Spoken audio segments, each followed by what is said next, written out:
All right, how's everybody doing this morning? Good. Okay, I'm doing pretty well, thank you. All right, so today we're going to start with a review of what we talked about last time. So we'll talk a little bit about schematic diagrams. Remember, these are like the blueprints for circuits. And we'll talk about some of the components that we saw in the schematic diagrams. And we'll also talk about some of the programming commands that we used to write our program last time to make that little light blink on and off. And then we'll go on to our main topic today for our lecture. And our main topic is, what is electricity? So this whole class is principles of electricity and electronics. Figure maybe it's a good idea to talk about what electricity actually is. So spoiler alert, electricity is electrons in motion, all right? So that's what it is, but to really understand that, we have to kind of understand what's an electron. So we'll talk about a little bit about that. And then we'll also talk about a water analogy. Basically, electricity behaves kind of like water in some ways. And we don't know much about electricity, but we're all very familiar with water.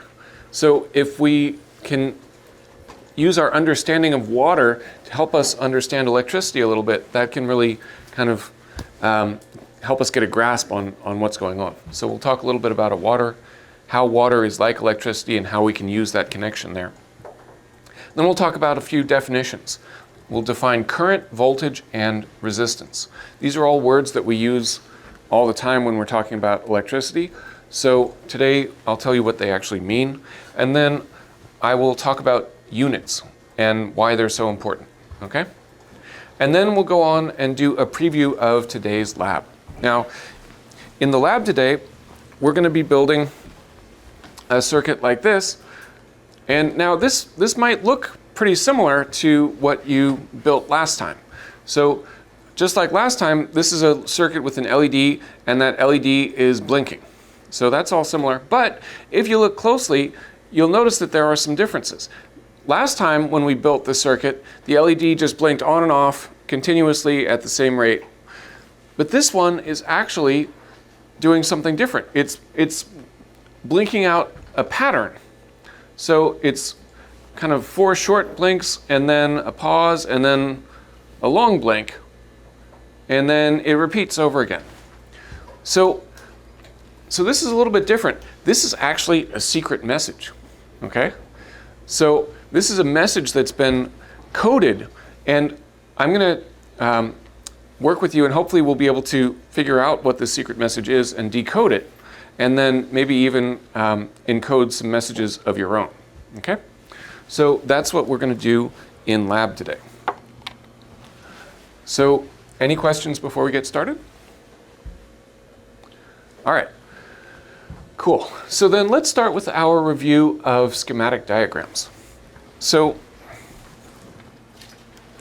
remember, we said a schematic diagram is like a blueprint for a circuit. So a blueprint is a design for a house. An architect draws up that diagram and then gives it to the contractor, and then the contractor looks at that diagram and knows exactly what to build. That's what schematics are for electronics. So we looked at a schematic that was kind of like this last time.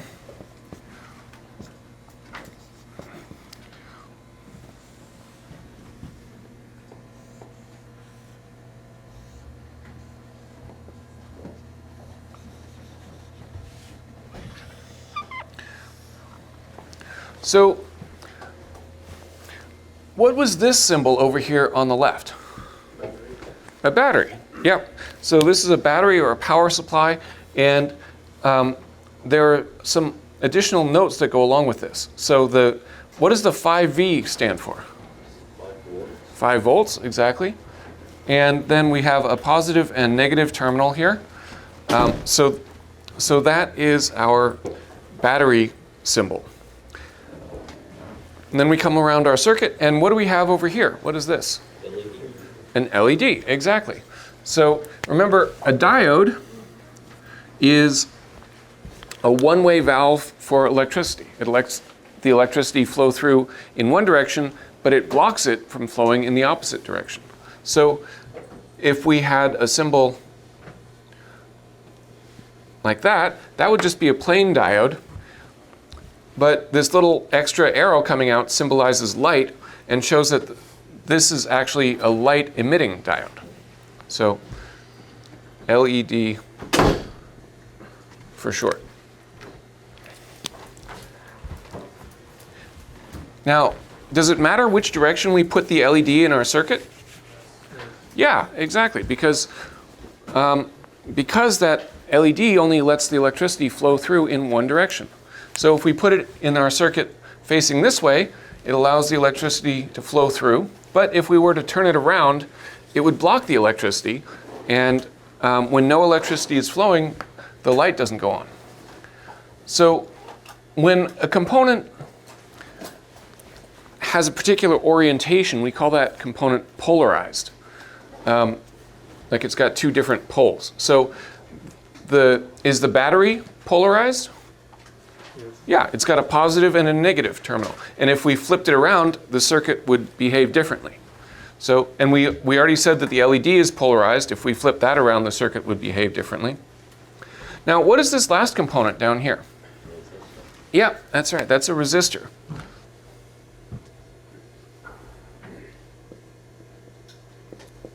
And the resistor would probably have an indication of what its value is. So it would say something like 470 ohms. And what does a resistor do? Slows down the current. Yeah, it slows down or limits the amount of current that's flowing through our circuit. Now, with the LED, the more current you have, the brighter it gets. So why would we want to reduce or limit the amount of current that we have? Yeah. So it can kill the battery. Right, exactly. So if we just had a ton of current flowing through there, we might have a really bright LED, but our battery would drain and really fast, right? Also, if we get too much current through the LED, it can actually heat up too much and can get damaged or destroyed. So, so we need to limit the current to save our battery and also to protect our components. Okay? So now, is this resistor polarized? No. No, that's right. It can be flipped around and it behaves exactly the same way no matter which direction you put it in. Okay, so there's no positive or negative symbol on there because it doesn't matter. Now, this value there, we said that this has to be a 470 ohm resistor. Now, you looked at your resistors in your kit last time. Did you see little numbers written on there, 470? No. What were the markings on those resistors? Yeah, they were exactly the little color bands on those resistors. They're little teeny tiny color bands. Turns out that those colors represent different values, and we'll learn how to read those colors and learn what they mean. In a couple of classes, but for right now, all you need to know is that the colors for a 470 ohm resistor are yellow, violet, and brown.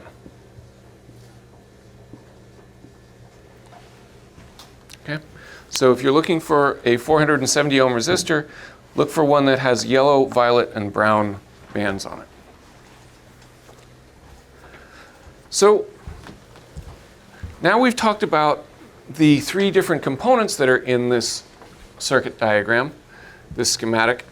But there are some other important markings here as well. And those are these lines that go from one component to the next. Those lines represent electrical connections that can be either wires or connections made inside a breadboard or on a circuit board. And those connections are very important as well because they show which part of each component is connected to which other part. So for instance, this shows that the positive terminal of the battery is connected to this side of the LED. Anybody remember what this side of the LED is called? So this is the anode. Anode. Yeah, exactly. So this is the anode. That side. And then the other side, exactly, the cathode. So the wires or lines tell us that the positive side of the terminal, positive side of the battery is connected to the anode of the LED. And then the cathode of the LED is connected to the resistor, and then the other side of the resistor is connected to the negative terminal of the battery. So these lines show us what pieces connect to what other pieces. Okay? Yeah. Can I move this right here, Professor? Oh, yeah, I'm sorry. Yeah. So, so that's a little bit about schematic diagrams and the components that go into them. We'll be talking a lot more about these throughout the semester, but this is an introduction to those diagrams. So, any questions about that so far? Okay. Then let's go on and talk a little bit about some of the programming commands that we used last time. So we said that if we built this circuit like this, that LED would light up. Now, would it light up all the time or would it flash? Flash. All the time. If we built the circuit just like this, it would light up all the time because it's got this constant power source from the battery. If we want it to flash, then we actually have to do something a little bit more. We have to write a bit of a program to control it, to make it turn on and off. So if we do that, we have to change our circuit a little bit. We can connect this side of the circuit to ground, and this side up here could go to one of the pins on our little microcontroller. So, for instance, we could choose pin 14. The microcontroller has pins 0 through 15. We could have picked any one of them. This is just one pin that we like. So, once we've built this circuit, now we can control the light because we can turn the voltage on or off at pin 14. So when we turn the voltage on, that's like connecting this side of the circuit to the battery, and it pushes electricity through here and the light turns on. When we turn that pin off, it's like connecting this side of the circuit to ground. And we said that when this is connected to ground, there's nothing to push electricity through the circuit, and so no electricity flows and the light stays off. So we can use this pin to turn the LED on and off. And there were some programming commands that we used last time. So, for instance, we said high 14. What would that do? Yeah, exactly. It would make this voltage high and turn the light on. If we said low 14, what does that do? Yeah, turns the pin off, exactly. We also had a command that was like pause 500. What would that do? What's it? Add delay. Yeah, it would add a delay, exactly. So, and how long would that delay be? 0.5 seconds. 0.5 seconds, exactly. So if we made it 1,000, that would be 1 second, or 2,000 would be 2 seconds. So that creates a delay for us. We also looked at some lines that were green, and they started with an apostrophe. So it might say something like, we'd have an apostrophe up there, and then the line might say, this turns the LED on. Now, if a line starts with an apostrophe and the text is green, does the computer actually read that and figure out what it means? No. So what does that line what do we call a line like that? Comment. Yeah, exactly. It's a comment. And so the purpose of the comment is just to be a note to people who are reading that program. So, so this is purely for humans, and you might think that if the computer ignores it, it's not really worthwhile. But I would say that actually these comments are some of the most important parts of your program because they lay out clearly what you want the program to do, and they help you to figure out where various things are supposed to be happening, and it makes it much easier to troubleshoot the program, and it makes it easier for other people to read the program as well. Okay, so comments are very important.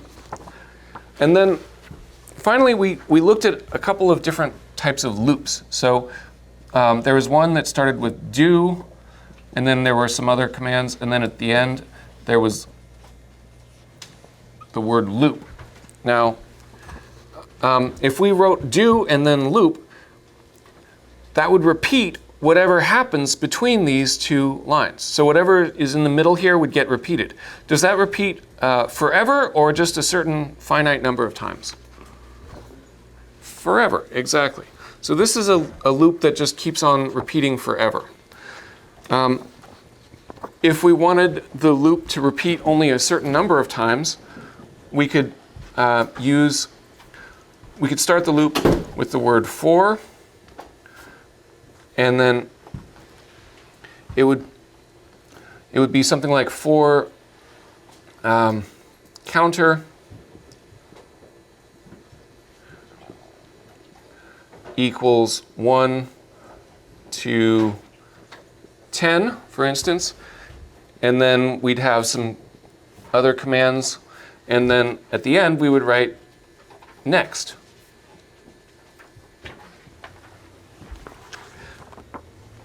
So how many times would this loop repeat?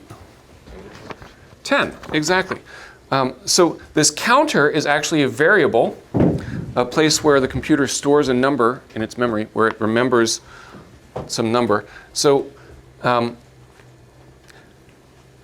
before we use this, we actually have to write that other line. We have to say counter var byte, for instance.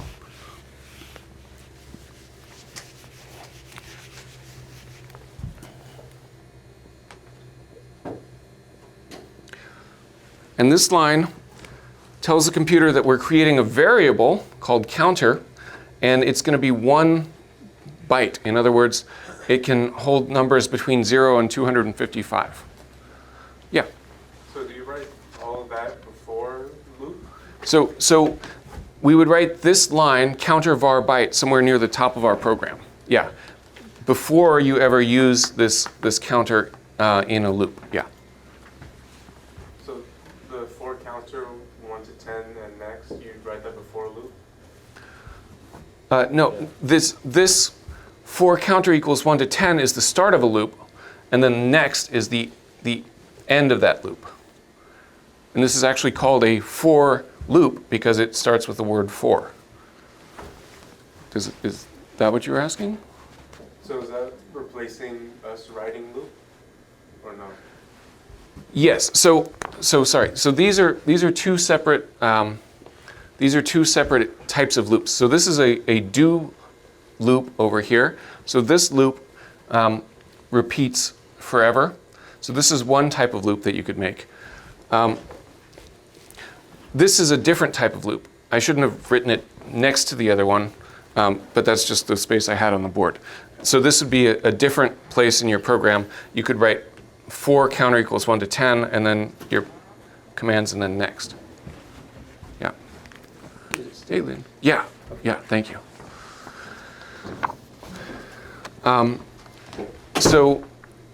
So these are two different types of loops that you could make in your program. So are there questions about that? Okay. Perfect. So were there any surprises or anything that stuck out when you did the lab last time? like the smallest typo would make the program not work. That's true. Yeah, these programming languages in general are very sensitive to any small typos or changes. So, you know, if you are writing your loop and, you know, you accidentally put like an E on the end there, the thing's going to throw up its hands and say, I have no idea what's going on, even though it's very, very similar. You know, it's just one letter off from being perfect. So it is very sensitive that way.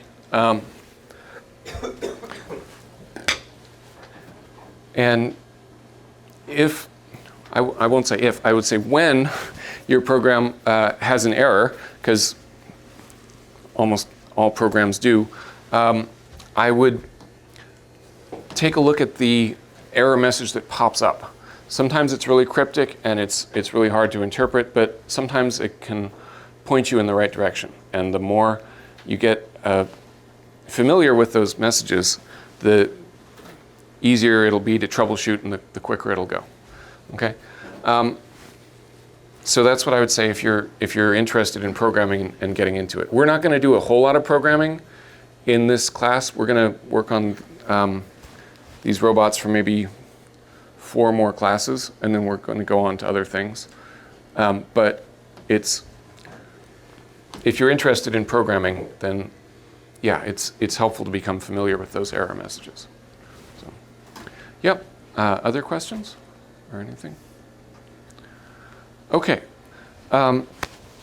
Great. So that is a review of what we talked about last time. We covered schematic diagrams, components, and some of the programming commands. So then,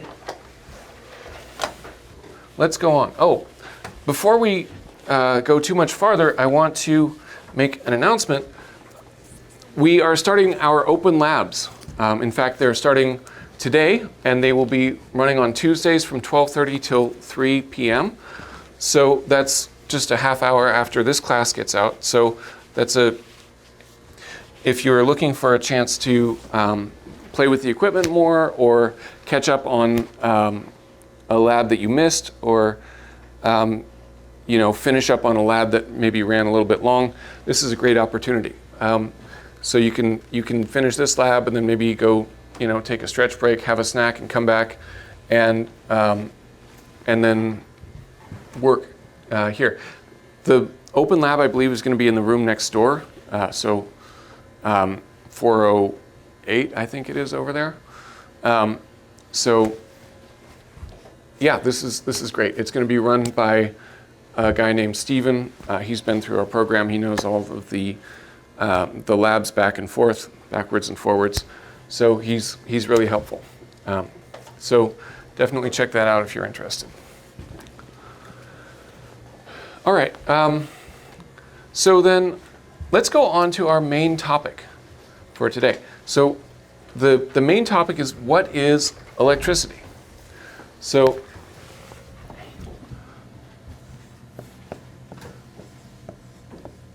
electricity is electrons in motion.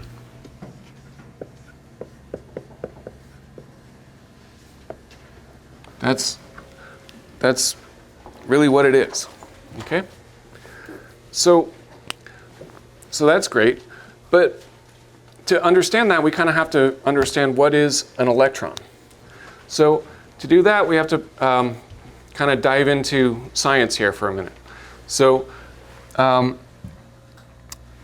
you probably all heard of atoms. An atom is this little tiny particle, and it's made up of a nucleus, which is some other particles kind of grouped together. These particles are called protons and neutrons. So the protons have little positive charges on them, and the neutrons are neutral. They don't have any charge. And then around the nucleus, you have these little tiny, even smaller particles called electrons. and these electrons are orbiting around this nucleus, and they have a negative charge. So these little tiny guys on the outside are electrons. In the middle, this is the nucleus.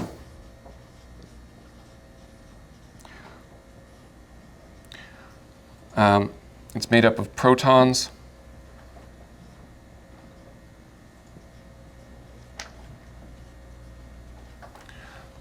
And neutrons.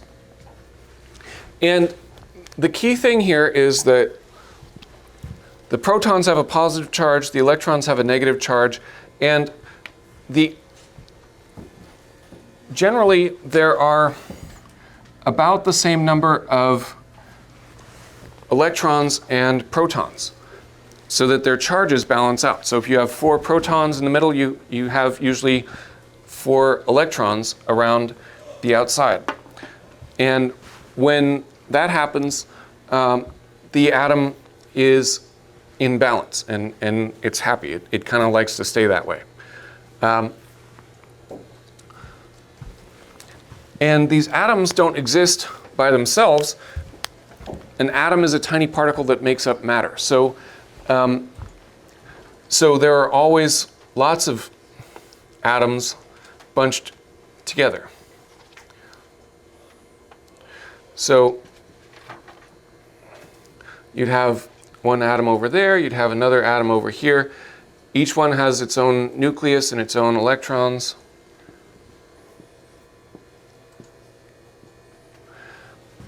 And you got another atom over here.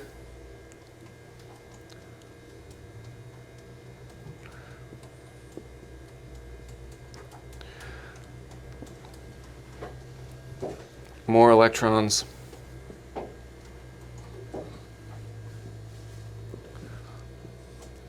Okay, so right now all of the atoms have the same number of electrons and protons. So all of their charges are balanced. Okay, so everything is happy. But it's possible to kind of throw things off. You can actually shove an extra electron onto one of these atoms. So you take an extra electron and you force it in there. Now this atom is out of balance. Now it's got more of these negative charges on it than positive. And so now it's not happy anymore. And these negative charges, they kind of push each other away. And so if you have this negative charge here, it doesn't want to stay on this atom, so it's likely going to kind of jump off of there and find another place that might be a little bit better. So that one might jump off of there, or it might shove another one off. So maybe when you push this one on, it pushes the other one off.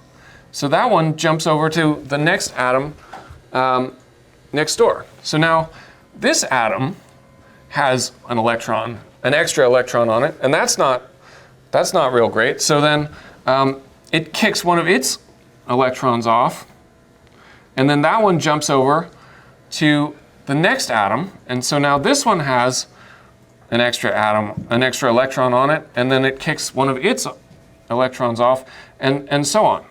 So you shove one electron onto one atom down here, and that kind of causes this chain reaction where the electrons jump from one atom to the next, and move down the line that way. And these electrons moving from one atom to the next, that's what electricity is. It's electrons in motion. It's these electrons moving from one atom to the next. So that's what electricity is. So these electrons are these little tiny balls of energy, almost like little marbles, and you can make them move by adding extra electrons to one atom and then causing this cascade to go down the line. Okay? And this explains certain things about electricity. So, for instance, why are wires made out of metal and not out of plastic? Okay? Well, it turns out that certain materials have a really strong hold on their electrons, and they don't like to let them go. And it's really hard to get those electrons to jump from one atom to the next. And those materials are things like plastics and ceramics and things like that. So do you think if the material had a really strong grip on its electrons and it would be really hard to get those electrons to move, do you think it would be good to make a wire out of that material? No. No. Those materials that have a really strong grip and don't allow the electrons to move, those are called insulators. And those are things like plastics and ceramics and glass and wood and things like that. So if a material doesn't allow the electrons to jump very well, that's called an insulator. Other materials are the opposite way. They have a very loose grip on their electrons, and it makes the flow very easy. So it's very easy in those materials to get electrons to jump from one atom to the next. Okay, and so those materials are mostly metals. So those are called conductors. So when we want to make a wire, we usually make it out of a conducting material like metal. Okay? So that is why we use metals for wires and plastics and ceramics for insulators. Okay? It also tells us a little bit about why things heat up when electricity goes through them. So if you have a toaster in your house, you know that when you put electricity through a wire, that heats up. That's what's going on inside your toaster. You're putting electricity through this wire, and that wire turns red hot and it makes toast for breakfast. Well, what's going on is that heat is actually the how much these atoms are jiggling around. Okay, so really the temperature of a material is just how much those atoms are moving back and forth. And what happens is that when you have electricity flowing through something, these electrons are jumping, and every time they jump and hit one of the atoms, they give it a little bit of a jolt, and they kind of make it jostle back and forth. So the more electricity you have flowing through something, the more it's going to jostle those atoms around, and the more your material is going to heat up. Okay, so that's why things heat up when electricity flows through them. It's these little electrons bumping into the atoms and making them jiggle. Okay, so that's what electricity is. It's electrons in motion. These electrons jumping from one atom to the next. Okay. So we talked about what electricity is and what an electron is. Now, let's talk about how electricity is actually kind of like water in some ways. So that might seem counterintuitive because we said electricity is electrons in motion, and an electron is this little particle. So you might think that electricity behaves kind of like a little bouncy ball, right? It's this little tiny particle. It's like a ball or a marble. If you throw it into something, it kind of bounces around. So that doesn't sound a lot like water, right? But so if you had one marble by itself and you dropped it on the ground, it might kind of bounce and behave like a single ball. But now imagine that if you had a can that was full of marbles, you might be able to pour that can of marbles into another can. When all of those little tiny balls or particles are packed in close to each other, you start to be able to do things like pour them from one place to another, and they start to behave more like water. And the more particles you have, the smaller they are, the more they behave like water. Imagine now a can full of sand. You could definitely pour that from one place to another, but each individual grain of sand is really a little particle. But since you have so many little tiny particles packed in close to each other, they start to behave almost like a fluid or like a liquid. And that's what's going on with electricity. When you have electricity flowing, it's usually not just one electron at a time. It's usually billions and trillions of electrons all moving together in the same direction. And when you have that many tiny particles all moving together, packed in closely, they start to act like a liquid. And in fact, we even use some of the same words to describe electricity that we use to describe water. So we say that electricity flows from one place to another, just like water flows. We say that there are electrical currents, just like there are currents in rivers or the ocean. So we even use some of the same words to describe electricity that we use for water. And this can be really helpful because, like I said earlier, all of you are familiar with water. You use water every day. You wash your hands, you drink water. We have kind of an intuitive understanding of how water works and what it's going to do. And so we can use that understanding of water to help us understand how electricity works. So it turns out that there are many similarities between water flowing through a pipe and electricity flowing through a wire. So I'm going to use that similarity throughout the semester when I'm talking about electricity. So I'll often bring in, some example of water flowing through a pipe. In fact, I did that right on the first day of class when somebody was asking about whether we put the resistor before or after the LED. I showed a diagram on the board, and I kind of talked about water flowing through a hose and how you could put a restriction in the hose before or after a meter, and the meter would show the same amount of water flowing. So this is why we can use that analogy, because electricity is made up of these little electrons flowing, and when you get so many electrons moving together, they behave kind of like water, okay? So that's why that analogy works, and that's why we'll be using it throughout the semester. So any questions about that? Okay. So then let's talk about a couple of important words that describe electricity. Yeah. Oh, sorry. Yeah. Okay, so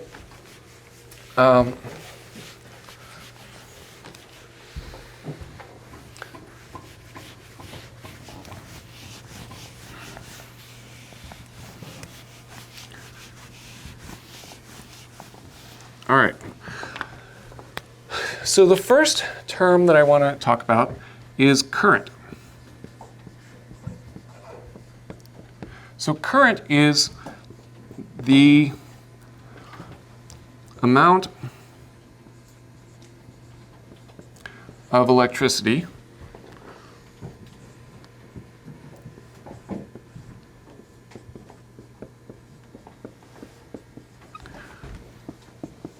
that is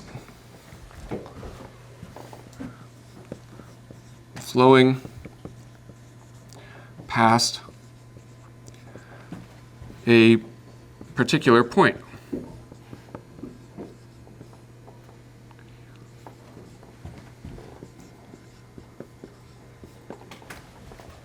So this is electrons per second.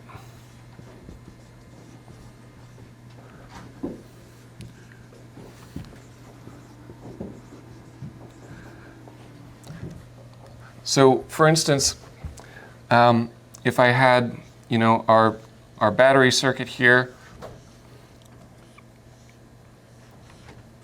with our LED,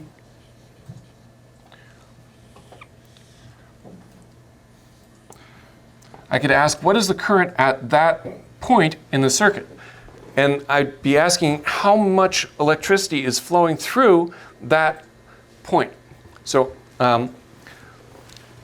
you could think of it as how many electrons per second are flowing through that point. If this were a pipe and we had water flowing through it, it would be like gallons per minute. So how many gallons of water are flowing past that point every minute?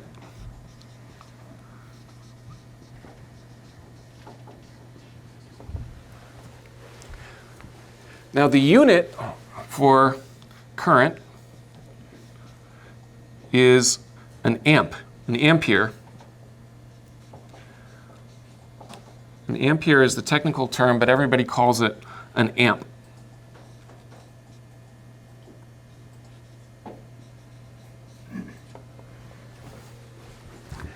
And 1 amp equals 6.24 quintillion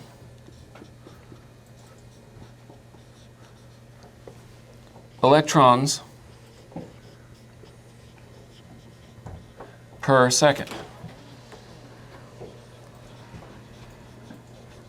So if I say that we have 1 amp of current flowing through our circuit, that means that we have 6.24 quintillion electrons flowing through that point. That's 6.24 times 10 to the 18th, or 10 followed by 18 zeros. Okay? So just a staggering number of electrons.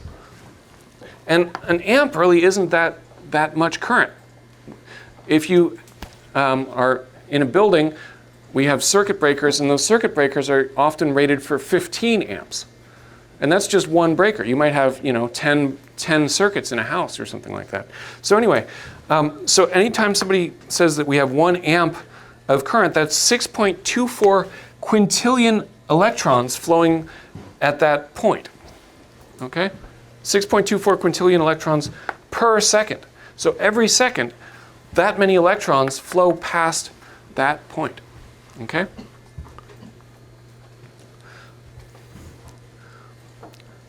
So current is the amount of electricity that's flowing, and it's like gallons per minute, and the unit is amps. Okay? So that's what current is. Any questions about that?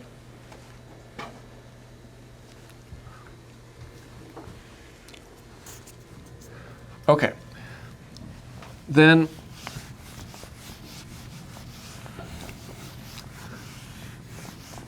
the next term I want to talk about is voltage.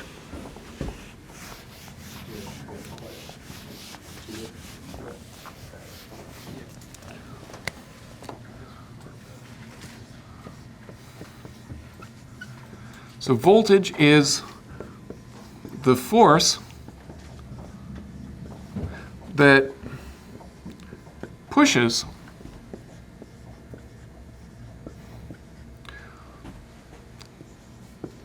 electricity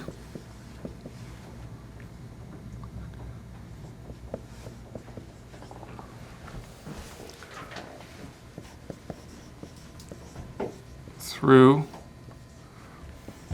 a circuit.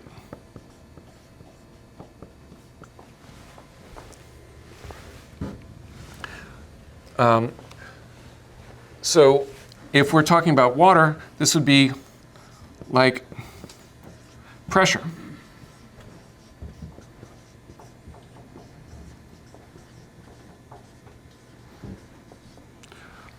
And the unit for voltage is volts.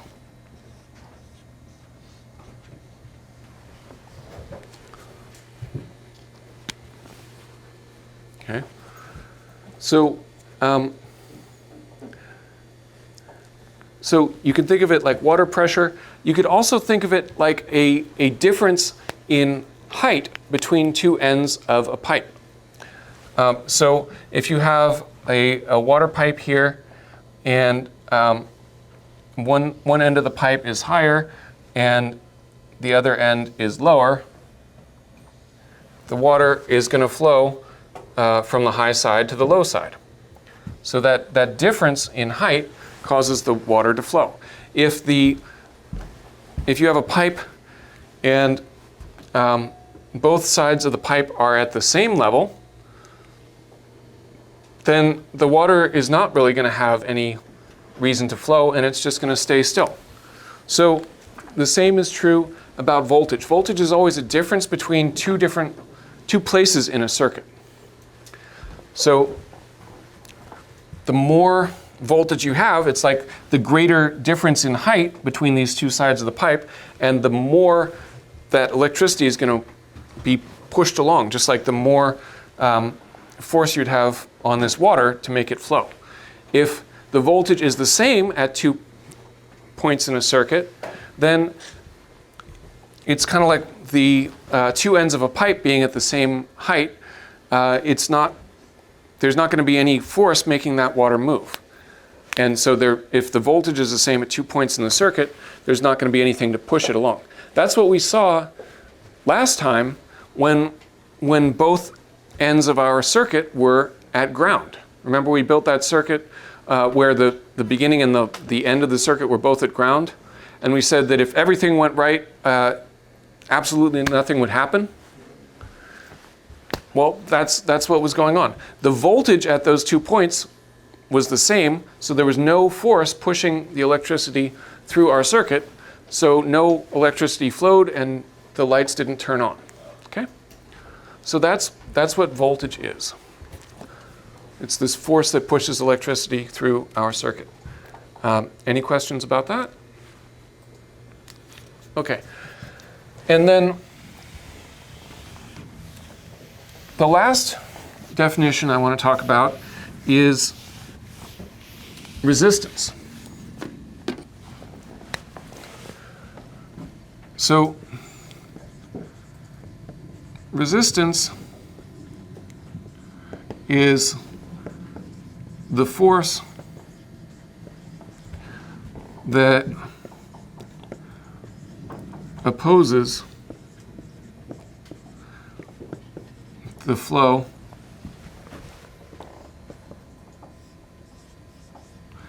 of electricity.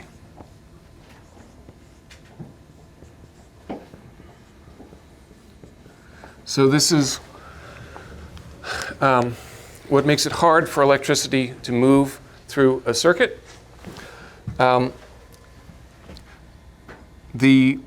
If we're talking about water, this is like a kink in the pipe, or a narrow spot where it's hard for the water to flow through the pipe. The unit for resistance is ohms, which is abbreviated with the Greek letter omega. Okay.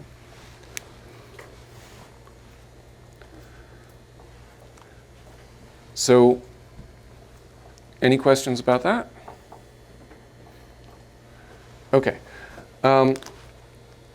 So I listed the units for each of these key terms, and I really want you to make sure that you write down units whenever you're doing labs, and especially when you're doing a test.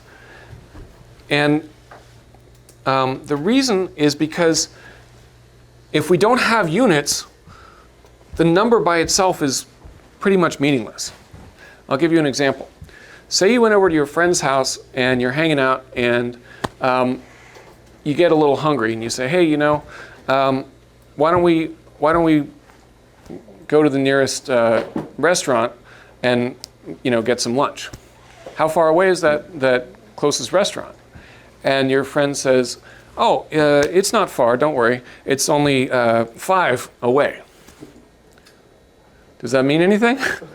No, right, 5 what? Is it 5 blocks or 5 miles, 5 minutes in the car? Without that extra unit, the number by itself doesn't mean anything, okay? And that's true in electricity, just like it is in that example. And this isn't just, you know, an academic thing. This has real-world consequences. For instance, in 1999, there was a spaceship called the Mars Climate Orbiter. Okay, so this vehicle was a collaboration between Lockheed Martin and NASA, and the goal of this ship was to travel from the Earth to Mars and orbit around Mars and go into a low orbit and be able to pick up data about the climate on Mars. Okay? Now, this collaboration took years. It cost millions and millions of dollars, and it started off great. So the Climate Orbiter launched, and it got all the way to Mars, and then it deployed, and it started to go into its low orbit, and at that point, things started to go wrong.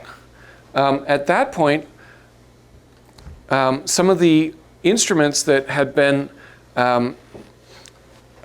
created by Lockheed sent over some information to the computer that was programmed at NASA. And the instruments that were programmed by Lockheed were sending over some height data, and they were sending it over in miles. The problem was that NASA was expecting that information to come over in kilometers. So because of this mismatch, the Climate Orbiter completely misunderstood where it was in space, and instead of going into this nice, gentle orbit around the planet and collecting lots of data, it went bang right into the surface of Mars and totally obliterated itself. Just because there was a mismatch in units, okay?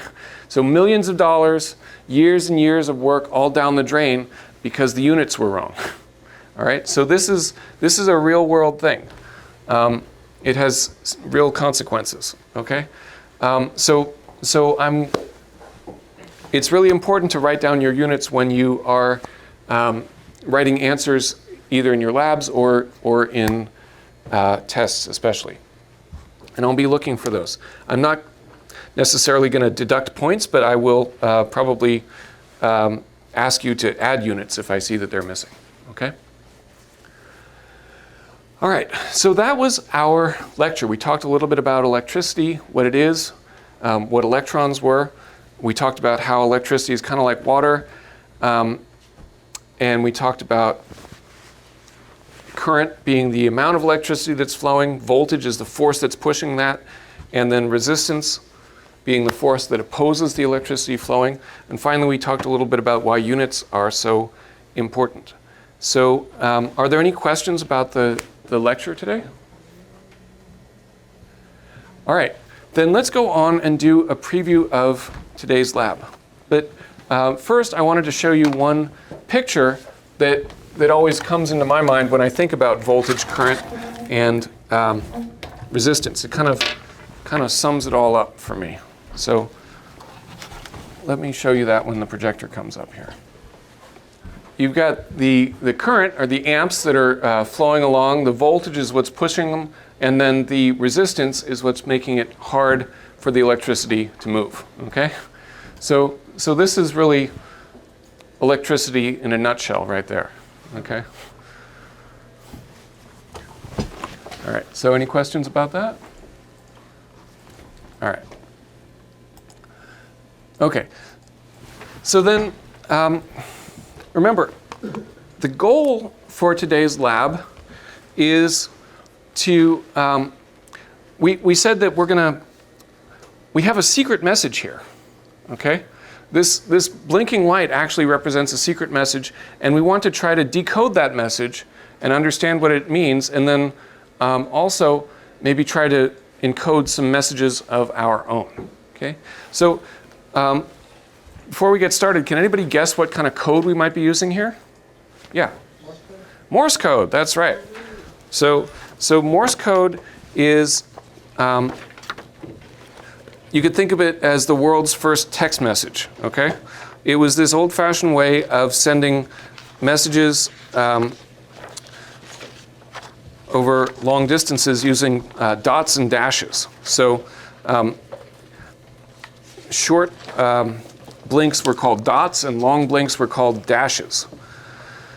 So this is the way that telegraphs were sent over long wires. It was the way that messages were sent over radio signals early on. And in fact, some people still send radio messages this way because it requires very, very little power to do it. So you can use just a small amount of power and send messages incredibly long distances. So, so this can be helpful. It can also be useful because it can be sent in so many different ways. So it can be sent with radio, like I said, or it can even be sent with lights. So if you have a flashlight at night, you can send messages this way just by turning the flashlight on and off. You can even tap messages on the wall. I've heard of stories of people in submarines or ships tapping messages out. There was even a prisoner of war who was captured and who created a Morse code message by ripping little spots on his shirt. And somebody else did it by blinking their eyes. So anyway, it's this way of sending messages. So what I'd like to do is I'd like to first of all look at this message and see if we can figure out what it's saying. See if we can decode this message. So to do that, we'll pull up this. There we go. All right. So we got a video of this message on the screen, and let's try and see it. So I see 1, 2, 3, 4 short blinks, and then a pause, and then a long blink. And then it looks like the message starts over. So, in order to kind of decode this, we would need a dictionary of what the different letters are in Morse code. Luckily, we have a dictionary for that, and it's in the lab book. So here is the dictionary. So the first letter that I saw was 4 short blinks, or 4 dots. Does anybody see what that letter might be? What's that? Huh? 4 short blinks, 4 dots. What's that? H. H, that's right. Okay, so we got H here is represented by 4 dots, 4 short blinks, okay? And then so 1, 2, 3, 4, so, and then 1 long blink. So 1 dash would be the next letter. So does anybody see a letter that's represented by just 1 long dash? T. T, okay. So it looks like we've got the letters H and T so far. And then the message starts over again. So, okay, so that's what the message is so far. So not a lot of detailed information there, but that is the start of a message, okay? And so now let's take a look at our program and try and figure out how our program is making that message. So this is the program that we're using. It starts off with a do loop with the word do, and then at the end there's this word loop, so we know that we're going to be looping this program forever again, just like before. And now we can look a little bit at our code and try and figure out what's going on. But actually, first of all, let me go back to our dictionary here for just one more second. Let's take a look at the top here. This has some information about how we actually make Morse code. and how long each of the little segments is supposed to be. So there's no fixed length of time that a dot has to be. Sometimes people make Morse code go really fast. Sometimes it can be slower. But there's a relationship between the dots and dashes that has to hold up no matter how fast you're going. So really what you do is you just figure out how long one dot is going to be, and then that determines everything else. So up here, the rules are that a dash is equal to 3 dots. So if a dot is 1 second, a dash would be 3 seconds long. And then the space between parts of the same letter is equal to 1 dot. And then the space between 2 letters is 3 dots, and the space between 2 words is 5 dots. So once you define how long that dot is going to be, everything else flows from there. Okay? So let's go back to our program now and see how that comes into play. Okay, so the first comment here tells us that we're going to make the letter H. So it sounds like we were right when we decoded our message. The first thing we're making is the letter H. So we said that H was represented by 4 dots. So here in the program, we have a comment that says dot 1. So this is the first dot that we're making. So we say high 14.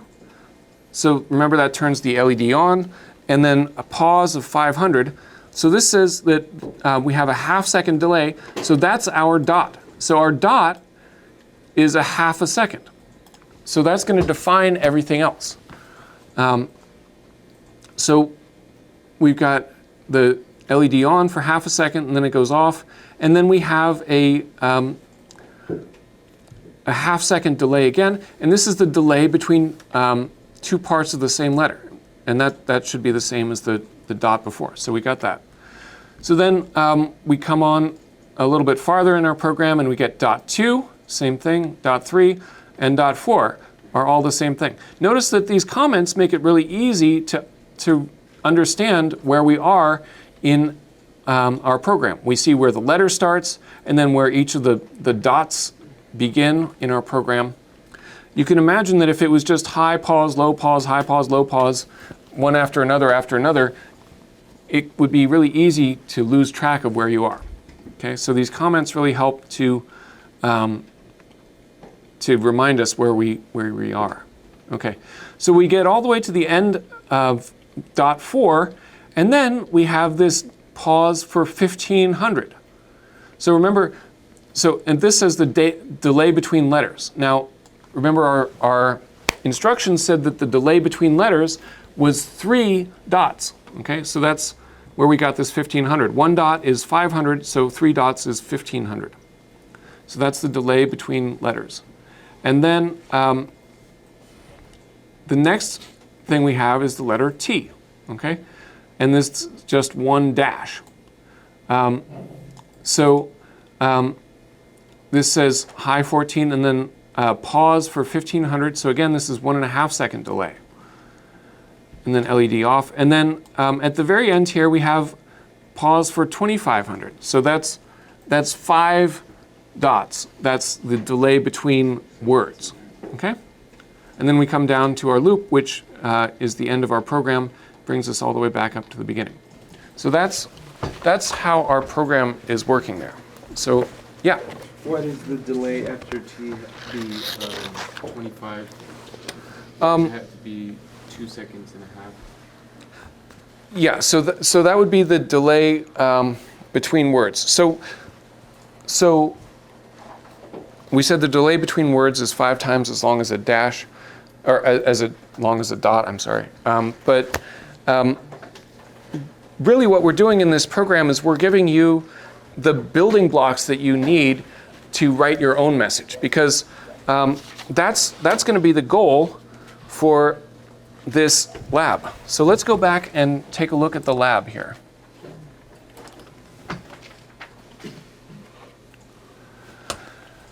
All right, so this is the first page of the lab. So it talks a little bit about the background here, some of the materials you're going to need, and then it talks about your project. So it says, using an LED connected to pin 3, flash out the Morse code signal, "Hi there," and then using a second LED connected to pin 7, flash out the Morse code signal for your first name. So like Joe, for instance. So that's going to be the goal for today's lab. You're going to write your own message, which is going to be, "Hi there, Jordan," or "Hi there, your name." Okay? If there's 2 partners, you can pick whosever name you want, 2 or 3 partners. You just have to write one person's name. For some people, for some reason, the groups generally tend to pick the person's whose name is shortest, and I don't know why, but that's just the way that it goes. So that's the goal. We're going to write out "Hi there," and then your first name. Okay? So let's take a look at how we could actually do this. All right?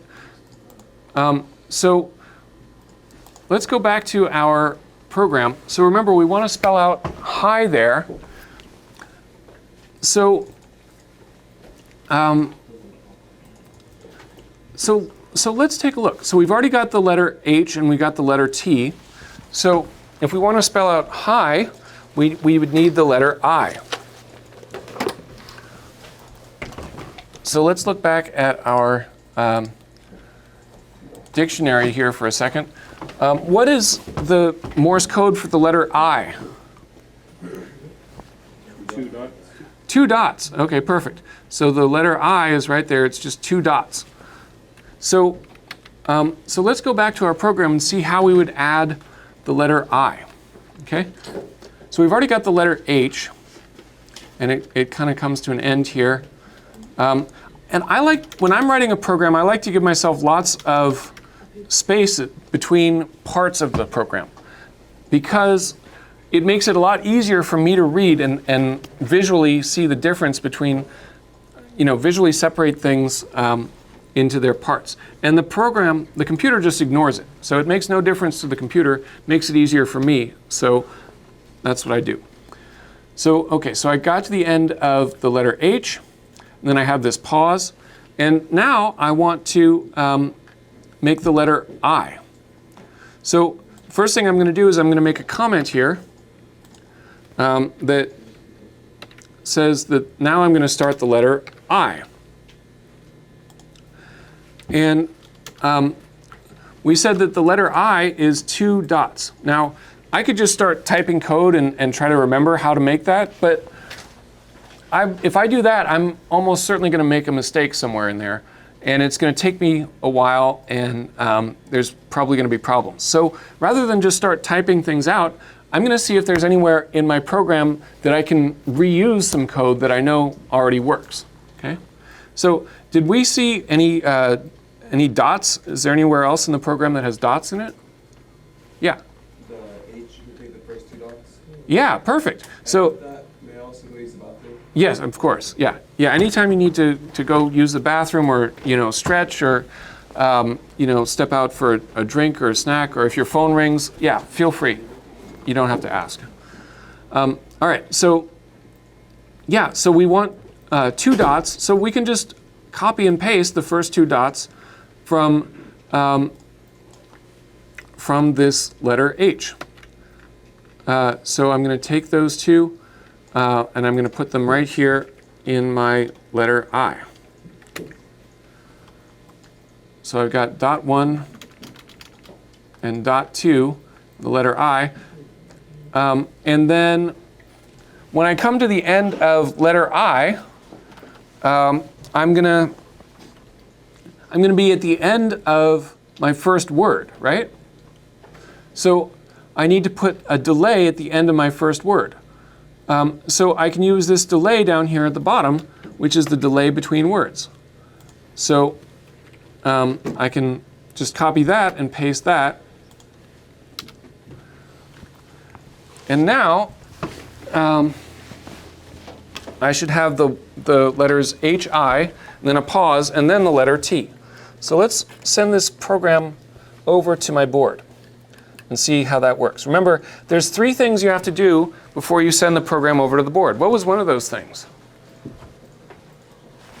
What do you have to do before you send your program to a board? Yep, you have to connect the programming cable to the board. Perfect, that's one thing. What else? Yep, have to connect the battery. And the last thing? And send the file. Well, before we send the program, there is one more thing we have to do. Exactly, turn it on. So you always have to do those 3 things. Connect the cable, connect the battery, and turn it on. All right, and then once we have all that, we can send this program over. So now we can look at our board and we say, okay, there's 1. Oh, that was the long dash for the T. So that's 1, 2, 3, 4 dots for the H, and then pause, and then 1, 2 dots for the I, pause. That's a long pause, and then H. Or I mean, sorry, T for the beginning of the word there. So we've already started making our message. So that's the way that I would go through this program. I would look, make sure you put in your comments to remind yourself where you are, and then reuse elements from this program that's already been written so you don't have to write anything from scratch. And then remember, for the last part where you make your name, you're going to add a second LED, just like we added a second LED at the end of the last lab. So the second one could be a different color if you like, or it could just be another red LED. Either way is fine. But make sure you add that second LED for your name. Okay? Only for the name? Yeah. So hi there is on one LED, and then your name is on the second LED. Okay. Yeah.